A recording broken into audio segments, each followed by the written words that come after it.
Olá pessoal, boa tarde. O tema de hoje, deixa eu colocar aqui, por que brigamos? Por que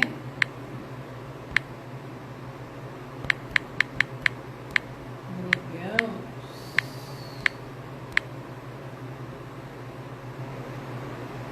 Sejam muito bem-vindos, quem chegar aí ao vivo e quem assistir a gravação, seja muito bem-vindo também a essa gravação.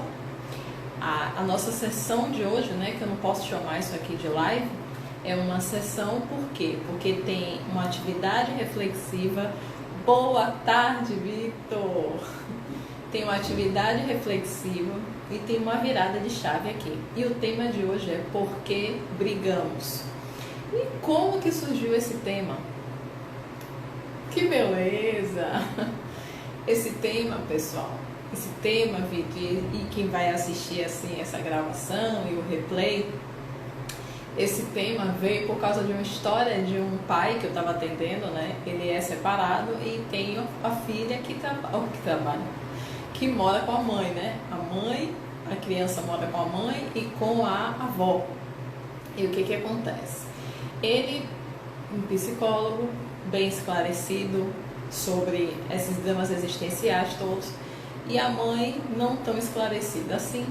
Ele estava se queixando que essa mãe, ela era muito medrosa e colocava medo na criança, que quando essa criança vinha para ficar com ele nas férias, é que experimentava mar, experimentava brincadeira, experimentava ficar descalça, e que a menina era apavorada com tudo.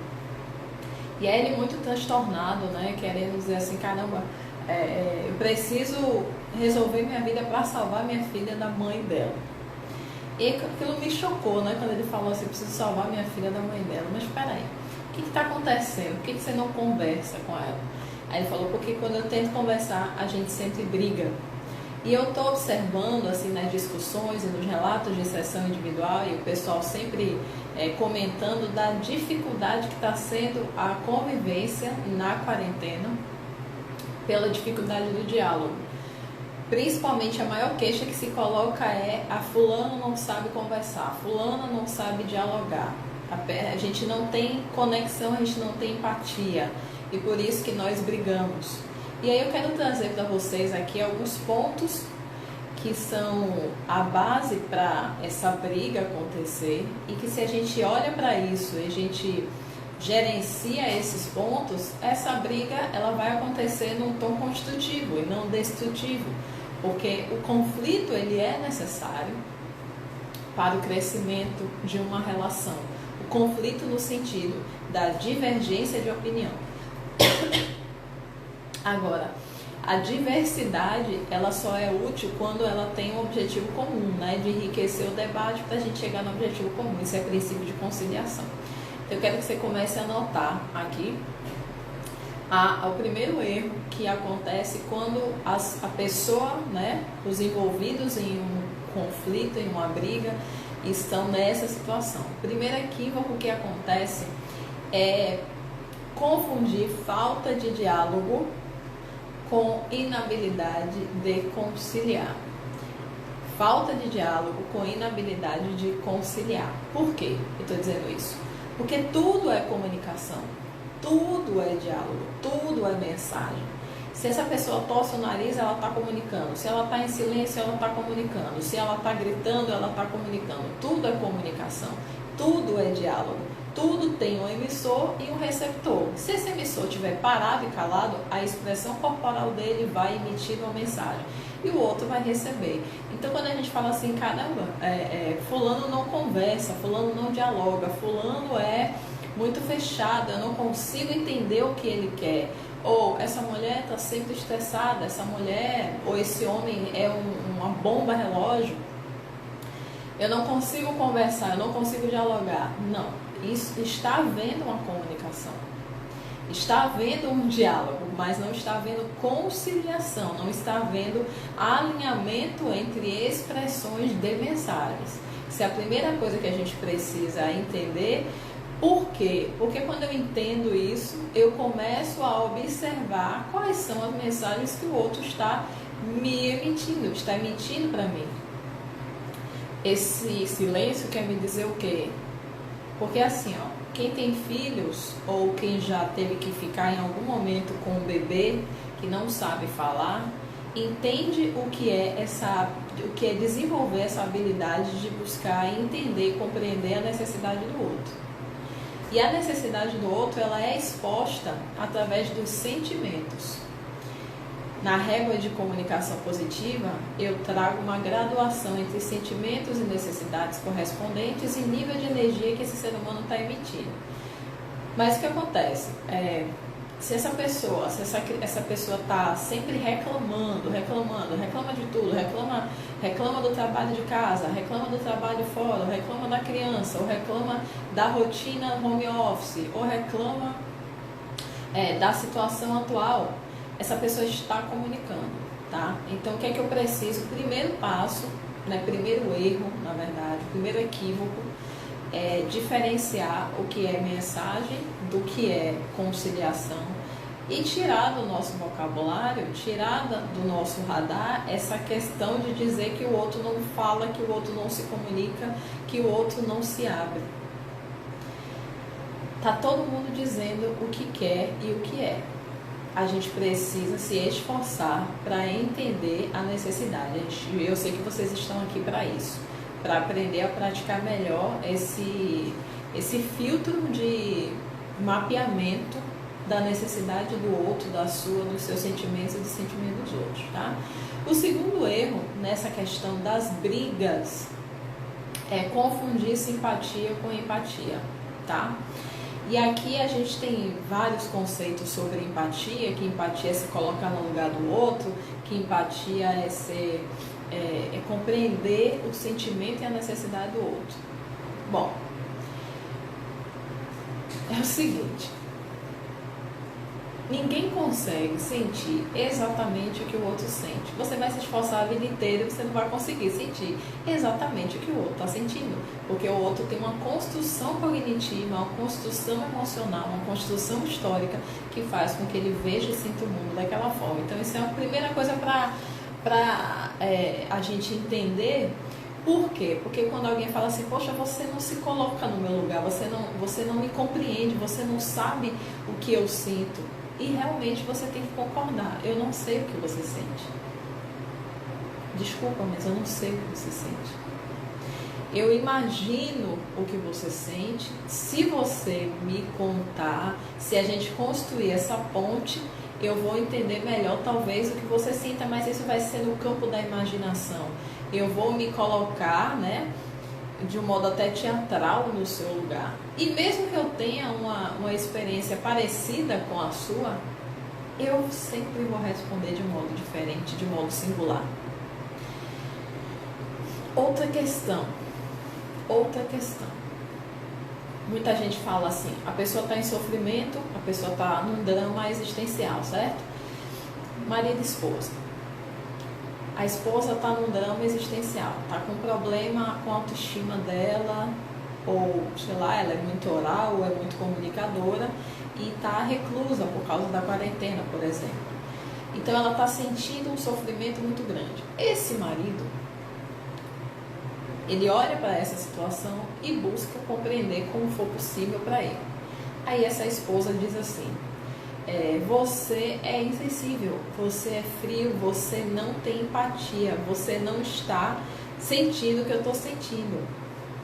E aí eu tenho uma coisa a dizer, a verdadeira empatia não é se unir em sofrimento. E tem que ter muita maturidade para aceitar isso que eu estou dizendo. Porque aquele que está em sofrimento, metaforicamente, é como alguém que está se afogando. Então, quem está se afogando, ele não está raciocinando muito bem sobre o bem-estar do outro ou até como sair daquela situação estrategicamente. Ele simplesmente está se abafando e ele está num sofrimento grande, mergulhado ali, e dificilmente ele vai criar uma estratégia racional para sair dali naquele momento. Então, normalmente, nesse caso, as pessoas confundem empatia com se unir ao sofrimento, empatia com espelhamento, e exige do outro que ele sinta e manifeste o mesmo sentimento, a mesma tristeza, ou a mesma vergonha, ou a mesma raiva, né? Exemplo, política. Se uma pessoa tem uma questão com um determinado político e o outro não tem, se essa pessoa estiver muito anestesiada de raiva, ela vai se sentir desconectada porque o outro não está manifestando o mesmo sentimento. E manifestar o mesmo sentimento não é empatia. A verdadeira empatia, a genuína empatia, a empatia madura de adulto, é quando aquele que está diante do outro reconhece que o outro tem todos os recursos ou a capacidade de buscar todos os recursos para resolver aquela situação. Então essa pessoa, ela não chega como salvadora da outra, ela chega como um lembrete, ela chega como um gatilho, ela chega como um recurso, uma placa, uma sinalização dizendo, olha, você é capaz de levantar e sair desse mar, porque você sabe nadar. Ah, mas se essa pessoa não sabe nadar, então tudo bem, eu vou te jogar uma boia, tá? Meu óleo essencial de novo aqui. Eu vou te jogar uma boia, tá certo? Mas eu não vou para aí me afogar com você, porque isso não é empatia, isso é suicídio. E um cego não guia outro cego. Então muita gente confunde empatia com espelhamento, tá? Se a gente está espelhando alguém que está feliz, é massa, é construtivo, né? Mas normalmente não tem isso, que não tem acontecido isso, e não é felicidade que gera briga, né, gente? Nosso assunto aqui hoje é porque brigamos. O segundo erro comum nesse cenário é não ter um plano claro do que se quer. Se eu estou numa situação passando por um conflito financeiro entre casal, e aí o casal chega, a esposa chega e diz, poxa, eu estou passando um perrengue aqui, até para pedir uma calcinha eu tenho que fazer um super discurso porque meu marido não me dá dinheiro, ou então esse marido quer comprar, sei lá, uma cerveja, ou quer comprar um jogo, ou quer comprar uma roupa diferente, e essa esposa segura a rédea dele porque tem outras despesas para pagar, ou seja, eles têm mindsets financeiros diferentes, tá?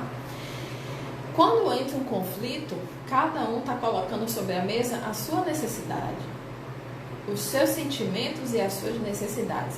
Meu sentimento, o sentimento da mulher, a autoestima, né? A autoestima dela está ferida, a autonomia dela está ferida porque ela não tem uma liberdade financeira para comprar a própria calcinha, exemplo, né? Então ela fica com raiva, o sentimento é raiva e a necessidade é de autonomia. O marido que está querendo comprar uma roupa, seja lá o que for, ele tem a sensação também, a mesma necessidade, que é de autonomia, e ele também vai manifestar a raiva. Então, no conflito, os dois colocam esses ingredientes em cima da mesa, mas dificilmente colocam o que eles querem. O que eles querem de verdade. Eles ficam tão fixos na estratégia, entende? Os conflitos maiores acontecem pela estratégia que cada um escolheu para atender suas próprias necessidades. Porque se essa estratégia que a esposa escolheu para atender a necessidade dela de autoestima e autonomia ferir uma necessidade desse marido, o conflito se estabelece. Então, primeiro eu tenho o sentimento que está ali em jogo com essa situação de privação financeira. Aí eu tenho a necessidade que está por trás daquele sentimento. O que está me faltando que eu estou expressando aquele sentimento? E aí eu tenho uma estratégia. Qual é a estratégia para atender essa necessidade? Eu quero comprar a calcinha, eu vou pedir ao meu marido. Existem tantas outras estratégias? Existem. Mas o que está em jogo? Essa mulher quer seguir outros caminhos? E esse marido que quer comprar aquela roupa que está fora do orçamento para atender uma necessidade de autonomia ou de autoestima? A fonte do orçamento doméstico é a única estratégia possível para atender essa necessidade dele de autonomia, entende? Então, quando os conflitos começam com a escolha das estratégias e os autores envolvidos, os agentes envolvidos nas estratégias para atender essas necessidades, entre casais ou entre quem se relaciona. Então é muito importante que se tenha um plano claro do que se quer. Eu quero autonomia. Autonomia você só vai conseguir com essa roupa assim. E é só agora? Não tem outra maneira?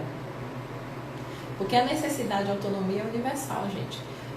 O que acontece na comunicação positiva ou não violenta é as pessoas perceberem que está tudo bem ter necessidades e está tudo bem ter qualquer tipo de sentimento e não tem sentimentos mais autorizados do que outro.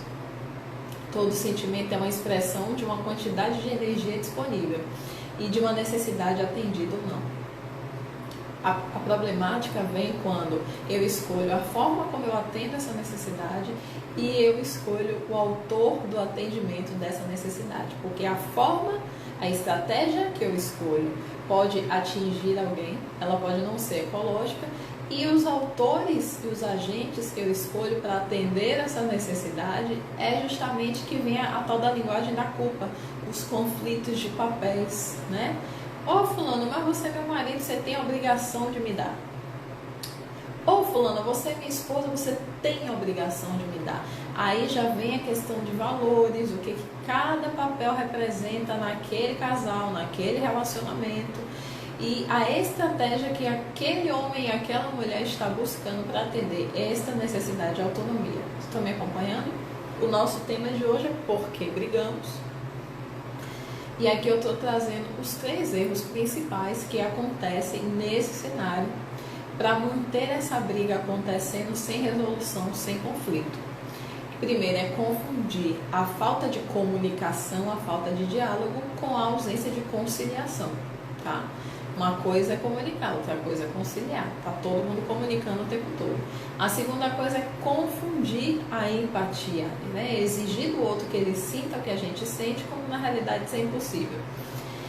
E o terceiro é não se ter uma visão ampla e multidisciplinar do que de quais são as estratégias para atender essas necessidades e quem é que vai atender essas necessidades, tá bom? Então, se está fazendo sentido para vocês, se vocês estão acompanhando aí o que eu estou dizendo, o que eu estou trazendo sobre por que brigamos, vocês dizem sim, tá certo? E a gente tem aqui, eu vou trazer aqui alguns passos, né, para começar a resolver essa questão das brigas briga nos relacionamentos em geral, as brigas nos relacionamentos em geral. E é um caminho que você começa a seguir como uma filosofia de vida mesmo, porque eu não conheço alguém que já virou um monge budista. Eu não conheço, eu sei que tem, né? Mas não está no meu ciclo de convivência, não. Essa pessoa que simplesmente sabe conciliar tudo, eu ainda não conheci. Mas nós, né, praticantes aqui e buscadores de termos mais paz, né? A gente está aqui para quê? A gente está aqui para sermos verdadeiros conosco e com as outras pessoas, sem que a gente tenha que se isolar, né? Sem que a gente tenha que botar o telefone no silencioso, sem que a gente tenha que fugir das pessoas, sem que a gente tenha que ficar engolindo o sapo e de repente cuspir fogo porque já vai explodir de tanto sapo que engoliu. Qual é a questão aqui? Não é conciliar por conciliar. Eu quero conciliar, mas eu quero me manter sendo verdadeiro. Eu não quero mentir para ter que viver em paz, porque isso não é paz. A verdadeira paz, ela está dentro da verdade. Não há como haver paz duradoura e verdadeira se existe mentira. Então, eu preciso entender que a briga, o conflito não tem totalmente a ver com agressão e violência, tá? A gente está aqui falando no nível saudável, no nível em que não tem tiro, porrada e bomba, né? No nível em que não tem agressão física ou agressão verbal.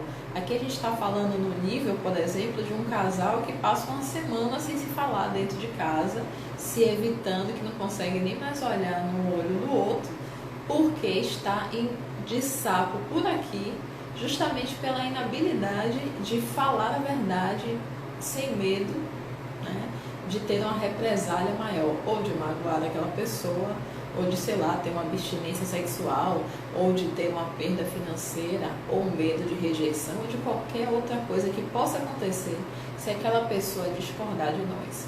Mas isso não é paz e ninguém consegue viver assim por muito tempo. E a proposta da comunicação positiva é que você consiga aprender a estabelecer uma estrutura de linguagem, uma estrutura primeiro de linguagem interna e depois passar essa linguagem que é estruturada para o outro e conseguir ser verdadeiro e manter o respeito, mesmo que essa pessoa não concorde com você. Porque de verdade, relacionamento não é concordância plena. Não. O relacionamento tem a ver com a decisão e a escolha de se viver crescendo todos os dias em convivência com aquela pessoa. Isso é relacionamento.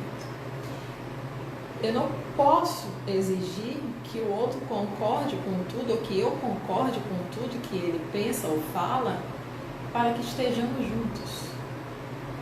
Eu preciso entender que o relacionamento tem que ser um lugar de verdade e crescimento, mesmo que não haja concordância. E tem um parâmetro muito legal para isso, que é quando eu consigo ser verdadeiro ou verdadeira. Se eu enquanto mulher, tenho um relacionamento com alguém, eu estou conversando com a minha amiga aqui, sei lá, seja que conversa for, que papo for. E se chega esse meu marido, esse companheiro, e eu me calar, e essa conversa for a meu respeito, é um sinal de que não está havendo verdade nessa relação. Uma coisa sou eu ter um âmbito de individualidade em que eu não quero compartilhar coisas com aquele parceiro porque ele não vai contribuir em nada com o meu crescimento nessa área. Outra coisa sou eu esconder, porque se eu falar, se ele souber ou se ela souber, vai haver uma represália, vai haver uma punição, tá? Então a gente precisa olhar para os nossos conflitos relacionais e buscar alguns parâmetros para que esse espaço de troca seja construtivo, porque senão não vale a pena estar a dois, porque em tese, pela ordem e pela natureza das coisas, dois tem que ser melhor do que um. O dois serve para ser melhor do que um. O dois serve para quando um vai cair, o outro segura. Então não faz nenhum sentido eu estar em par se eu estando em par, eu estarei quebrado. Vocês entendem a contradição? Se eu estou buscando um par para ter mais força e expansão e espaço, não faz sentido eu mentir, eu esconder metade de quem sou. Entende? Para estar em par, eu preciso estar inteiro com as minhas duas partes e, além disso, estar com o outro. Nenhum relacionamento vale o seu velório, nenhum relacionamento vale o seu óbito. E o que é seu óbito é isolar, esconder, ocultar parte de quem você é. E outra coisa, isso não tem nada a ver com a outra pessoa. Isso tem a ver com a escolha do que a gente faz conosco. Nós escolhemos esconder essa parte, não escutar essa parte, e a gente encontra nesse relacionamento uma prática abusiva tal que permite com que esse esconderijo que já foi feito permaneça.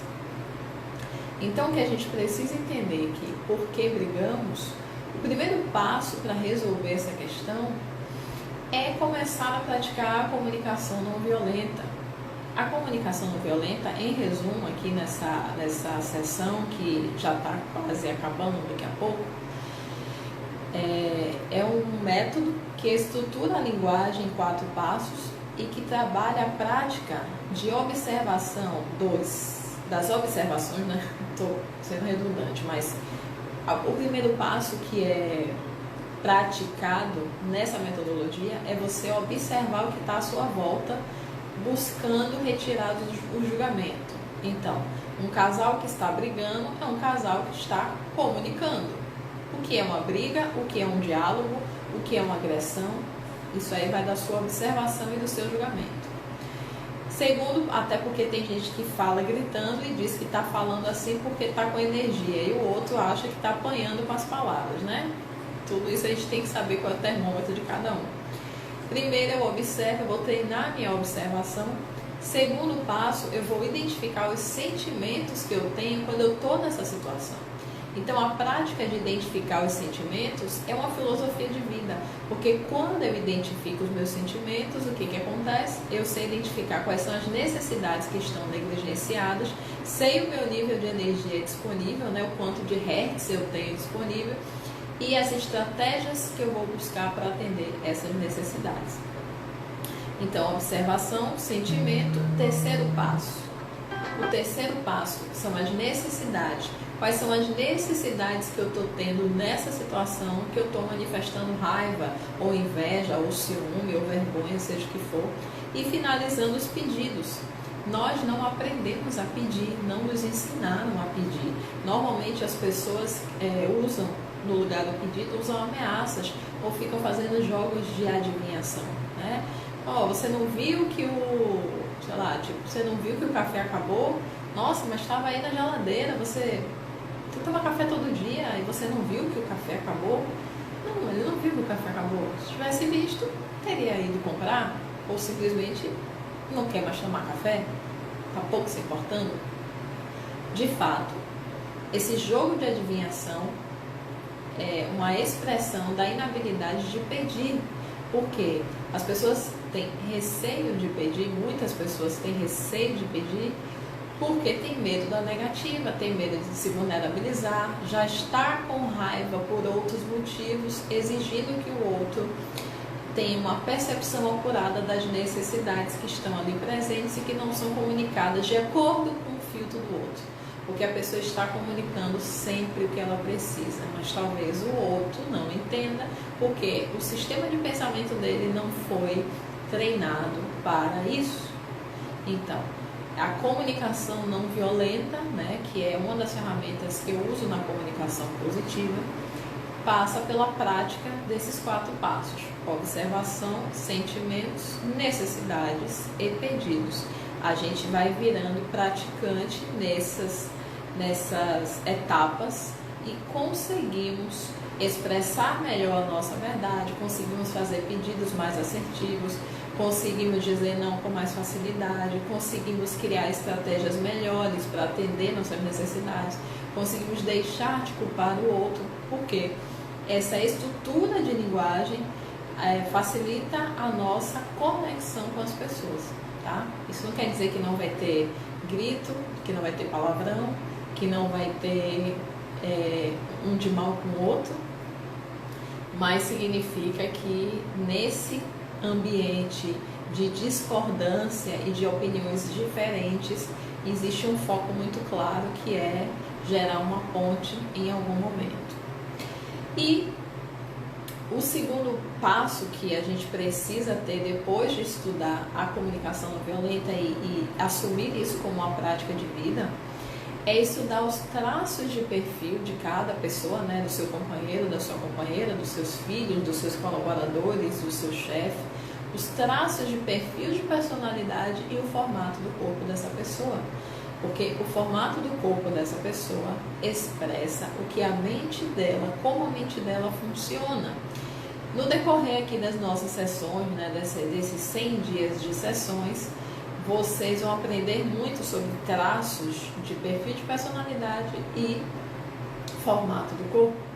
Mas por hora eu quero dizer que quem quer parar de brigar, quem quer resolver conflitos, quem quer conseguir ser verdadeiro sem ter que se isolar, sem ter que se separar, sem ter que mentir, sem ter que ser duas caras, quem quer ser de verdade dentro de casa ou fora de casa, precisa entender de perfil de personalidade, precisa entender da mente do outro, e o corpo do outro manifesta como o outro pensa e como você pensa e a necessidade de cada um desses termos, tá?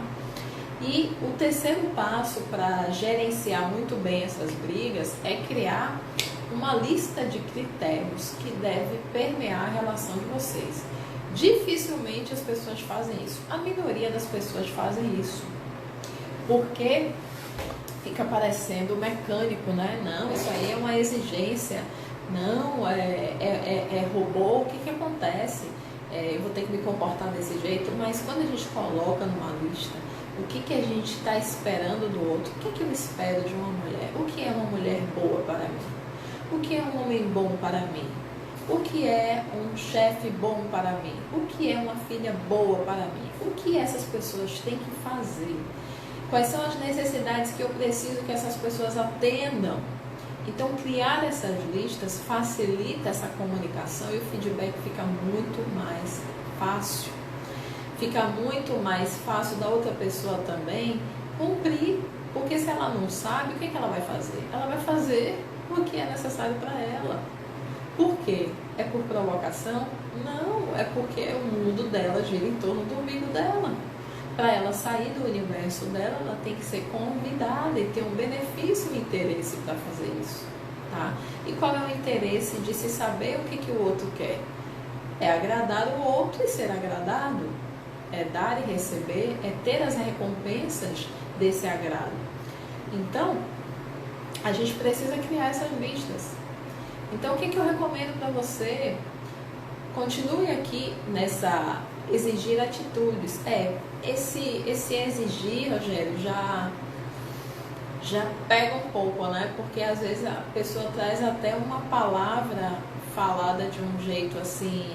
A gente fala, eu vou falar muito de comunicação, assim, das palavras que a gente pode usar para ser melhor atendido. Mas tem coisas que a gente escuta que parece uma exigência, né? Uma dica, né? Um caminho que a gente pode sentir que é exigência. Se a gente negar esse pedido, né? É muito fácil de entender quando é um pedido e quando é uma exigência. Quando é um pedido, é uma pergunta. Exemplo, você pode ir ali comprar um pão para mim? Isso é um pedido, porque é uma pergunta. Se a pessoa disser sim, tudo bem. Se a pessoa disser não, tudo bem, eu vou comprar. Mas, se é uma exigência, aquele que pede diz, você pode comprar um pão para mim? Aí a pessoa diz não. Mas não. Mas você também não vai comer o pão. Por que você não vai comprar o pão se você também vai comer? Que absurdo, só que compra o pão nessa casa. Então não é mais um pedido, é uma exigência. Por quê? Porque se a pessoa deu uma negativa, existe uma punição. Entendem a diferença? Eu sei que a gente vai falar muito mais sobre isso aqui, mas de pronto já dá para ver que a exigência no pedido já desconfigura um pedido e já torna uma ameaça. E, bom, por hora, né, esses passos que eu vou deixar para vocês, estudar mais os 4 passos da comunicação não violenta, continuar aqui conosco, convidar a esposa, convidar o marido, convidar a tia, convidar a primo, porque todo dia a gente vai estar aqui. Estudar os traços de perfil e de formato do corpo, que a gente também vai falar. E agora, né, depois dessa live, o que eu recomendo para você? Pensa na pessoa que você está tendo mais conflito hoje. Pensa só em uma para fazer esse exercício. E faz uma lista de critérios que deve ter nessa relação. Eu estou tendo muito conflito com a minha mãe. Olha, a minha relação com a minha mãe, para funcionar, precisa ter isso aqui. E não pode ter isso aqui. Você vai fazer 2 colunas. Uma coluna é o que tem que ter, uma coluna é o que não pode ter, que você não aguenta mais, que tem que sair. Uma coisa que tem que ficar, né, uma lista dos critérios que tem que ficar e outra que tem que sair. E aí você vai pegar e ter muito mais clareza sobre o que pedir, o que comunicar, o que expressar nessa relação. Aí a coisa começa a se resolver. Bom, essa é a atividade que eu vou deixar para vocês hoje. Mas eu preciso te alertar de alguns problemas que podem acontecer. Por quê? Se o conflito acontecia e ele não era resolvido com facilidade, é porque problemas aconteciam e podem vir a acontecer quando você começar a tentar gerenciar seus conflitos. Então, o primeiro problema é que a CNV, a comunicação não violenta, não é milagre, ela é ferramenta de manutenção. Ela é uma ferramenta que gera uma clareza sobre os conflitos e sobre as divergências e sobre as resistências de cada um.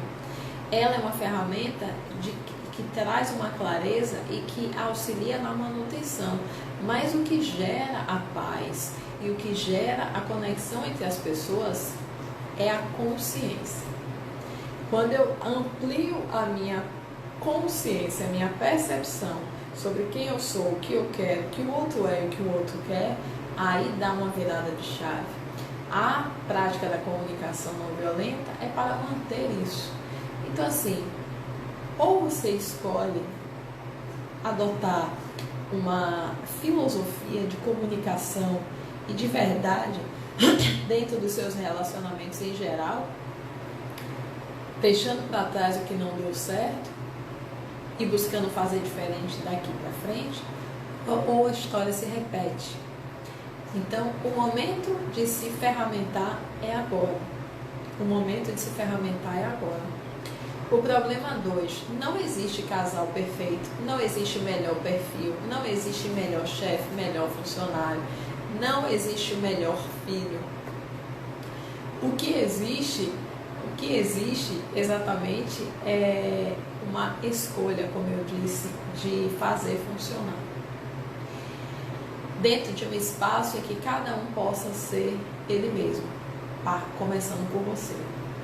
Então a pergunta é, dentro desse espaço, dessa relação, seja de casal, de amigo, seja do que for, essa pessoa pode ser ela mesma na minha presença? Porque se eu não estou deixando o outro ser ele mesmo na minha presença, eu também não estou sendo eu na minha presença. Eu também estou me escondendo. Então, se eu quero uma relação verdadeira, eu preciso começar a ser verdadeiro com o que eu quero. Tá bom? E o problema 3 é quando você fizer essa atividade de colocar a lista dos critérios que você quer ter nessa relação com a sua mãe, com o seu pai, com a sua esposa, com o seu filho, e você começar a colocar isso em prática, por exemplo, dentro da minha relação com a minha esposa, eu quero tirar essa coisa dela mexer no meu celular, dela vigiar o meu celular. Exemplo, né? Bom, você quer retirar isso. Isso foi uma coisa que você viu que fere a tua necessidade de privacidade. E você quer tirar, você não quer que a sua esposa faça mais isso. Quando você for aplicar essa regra na prática, que é para você se sentir mais digna e verdadeira, nesse caso, você vai criar um conflito ali, né? Porque existe um modo de funcionar que agora não vai funcionar mais. Então, esteja preparado para lidar com a discordância das pessoas, esteja de peito firme, né? Esteja dentro da firmeza, para você assumir o que você realmente quer, para você assumir a sua verdade, porque ninguém respeita quem não assume a própria verdade, ninguém respeita quem não se respeita. É uma ilusão, é uma fantasia, é um jogo de mentira para todo lado. É o seguinte, dói um pouco no começo para mudar as coisas de lugar, mas depois que a pessoa se coloca dentro da firmeza e ela pode ser verdadeira com o que ela quer, ela permanece naquele ambiente, sendo verdadeira, sendo ela, se respeitando, ela ganha o respeito das outras pessoas. Depois, né? No começo o povo vai se espelhar, se estribuchar, mas depois ela vai conseguir ter o respeito das outras pessoas porque ela está se respeitando. Então, se prepare para lidar com esse problema quando você começar a fazer essa lista, modificar alguma coisa nessa relação e você vê a pessoa também espernear um pouco com relação a isso, tá? Então, qual é a direção que eu dou para vocês agora?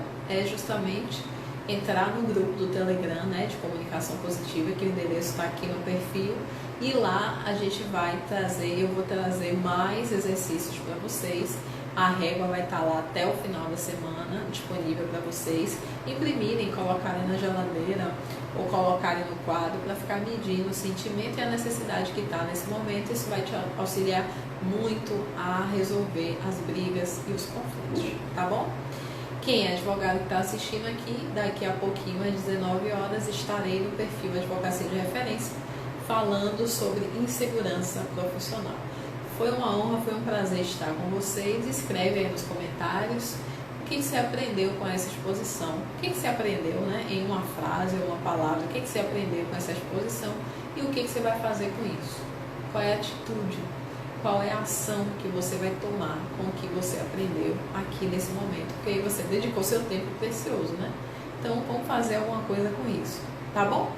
Então, até amanhã, às 17 horas, na verdade, entre 17 e 18, pode ser 17, 17 e 30, mas vai ser nesse intervalo de 1 hora de tempo, entre 17 e 18, estarei aqui falando com vocês sobre comunicação positiva, tá bom? Fiquem com Deus e até amanhã.